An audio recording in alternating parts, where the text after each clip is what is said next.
Twitter was once a high and mighty social media giant. Then they took up a fight with Donald Trump, which shook their very foundations and resulted in tremendous backlash from across the world. Uganda, Russia, Nigeria, Poland, Germany, Australia, and many other countries have grown uncomfortable of Twitter's craze for sovereignty. But in India, Twitter faces the prospect of being buried so deep in the ground that nobody will know how to rescue the left-leaning social media platform.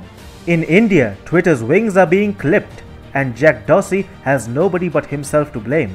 Guess what? When India's Parliamentary Committee on Information and Technology, having members from across the political spectrum, asked Twitter whether it followed Indian laws before following its own rules, the America-based company told the committee that its own rules were as important as those made by the Indian Parliament.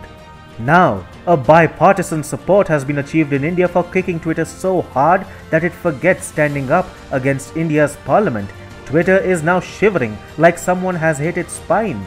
The worst days for Twitter in India are yet to arrive, as the combined force of 1.4 billion Indians thrashes the biased social media platform left, right and center. Hi and welcome. This is TFI Global, the foreign affairs and geopolitical analysis arm of the TFI Media Group. I am your host Sanbir Ranhotra, and in this video I will tell you how Twitter's bones are crumbling into dust due to the beating it is receiving in India. Twitter is fast turning into a punching bag for 1.4 billion people, with the microblogging platform losing its intermediary status that grants immunity against offensive third-party content appearing on the website.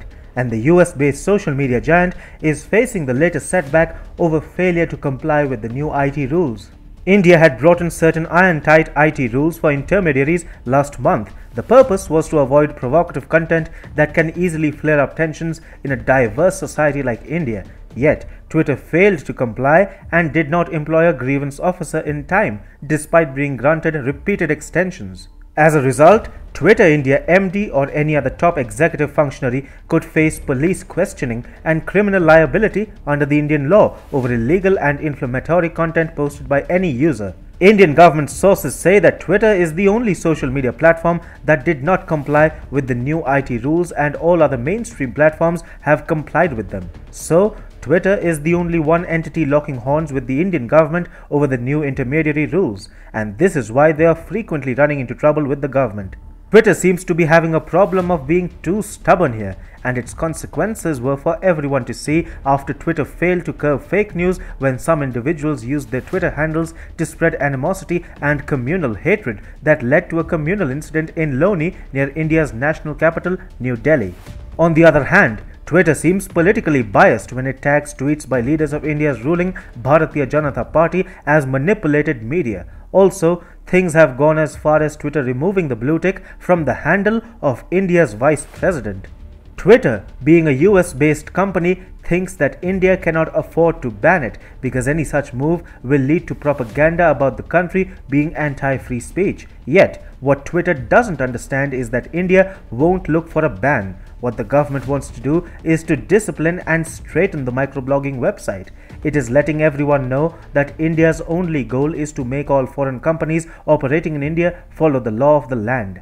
And to put it simply, the government is having fun with its battle against Twitter. It notices how Twitter is becoming incoherent. The government and the people of India would definitely want Twitter CEO Jack Dorsey to engage directly on the issues concerning Twitter in India. But within Twitter India, there is a lot of vagueness about the working structure and hierarchy of the organization. For example, Twitter India Managing Director Manish Maheshwari was summoned for questioning, but later Maheshwari changed his bio from MD at Twitter to trying to run business at Twitter India. So, we can at least say there is a lack of clarity in terms of both the purpose and organization of the microblogging platform in India.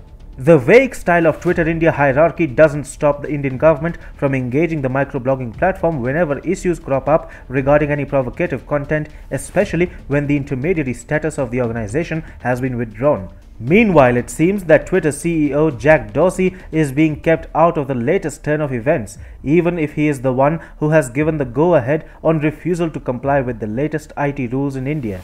What Twitter is doing in India also has a racist, condescending dimension. In Germany, for example, social media giants did face a lot of flack. Germany has tightened online hate speech rules and has asked platforms to send reports straight to the German federal authorities. In the case of Berlin, we don't see any resistance from Twitter.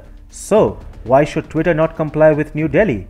Make no mistake, India doesn't want to restrict free speech. The new IT rules merely empower Indian citizens to create an effective grievance redressal mechanism for the local users. All that the Indian government wants is to ensure that social media giants follow the law of the land and remove provocative comments or hate speech while keeping in mind India's sensitive circumstances and the high level of social diversity.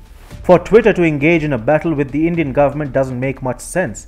If it is just about ideological bias, the economic costs are very high. At the end of the day, we are talking about one of the world's biggest internet user bases. In fact, Twitter stocks have already recorded a 25% dip after the tussle over the new Indian IT rules. If Twitter continues to lock horns over the new Indian IT rules, we could be looking at the social media giant facing bigger financial setbacks as a natural consequence of picking a fight with the government of a flourishing economy. The tussle over IT rules has thus backfired badly for Twitter, and the loss of intermediary tag is probably the biggest loss, as it opens up Twitter to an unimaginable extent of accountability over the content that goes live on the microblogging platform.